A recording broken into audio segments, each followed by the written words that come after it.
ફાયરિંગની ઘટના બનતા પોલીસ દોડતી થઈ ગઈ હતી। ઉધનામાં નિવૃત્ત પોલીસ કર્મચારીના પુત્રની ફાઇનાન્સની ઓફિસ પર અજાણ્યાઓ 2 રાઉન્ડ ફાયરિંગ કરી ભાગી છૂટ્યા હતા।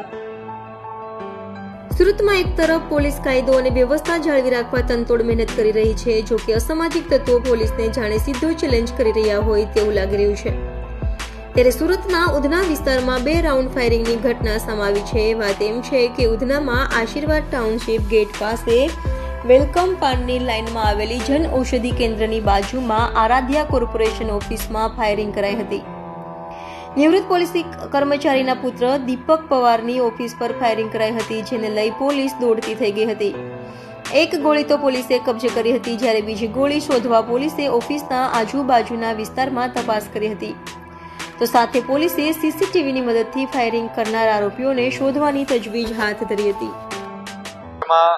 વેલકમ પાન સેન્ટર થી બીચ પોઈન્ટ બાજુ જઈએ ત્યારે વચ્ચે આરાધ્યા ફાઇનાન્સ કરીને એક ફાઇનાન્સની જે કંપની છે, શોપ છે, એમાં એક ફાયરિંગની ઘટના બની છે। આ ઘટનામાં જે પ્રાથમિક વિગત છે એ મુજબ એક બાઇક ઉપર 2 જણાએ આવી અને આ ફાયર કર્યા હોવાની માહિતી છે। અત્યાર સુધી પોલીસને 1 બુલેટ મળી છે, એટલે પ્રાથમિક દ્રષ્ટિએ કહી શકાય કે 1 બુલેટ ફાયર થયેલ છે। પોલીસ તપાસ કરી રહી છે કે હકીકતમાં શું બનાવ છે। જેનો ફાઇનાન્સની આ જે ઓફિસ છે એને પણ વધારે ઊંડાણપૂર્વક પૂછપરછ કરી રહ્યા છે।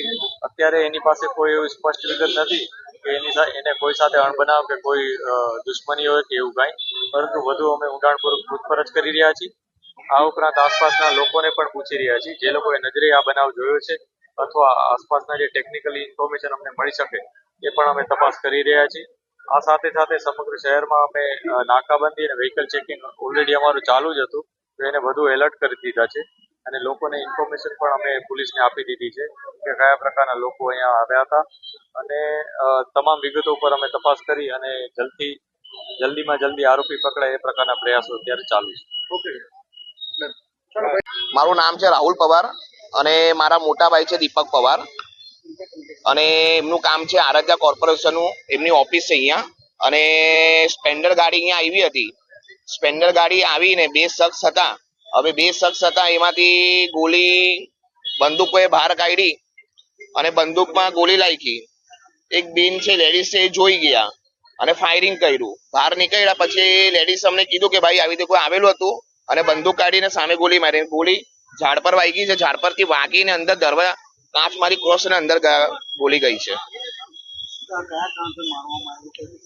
એ તો કયું કારણ છે હવે અમને તો કઈ ખબર નથી। હવે પોલીસ જાણ કરશે, જો આરોપી પકડાશે તેમને પૂછવામાં આવશે કે ભાઈ કયા કારણથી ગોળી ચલાવવામાં આવી છે।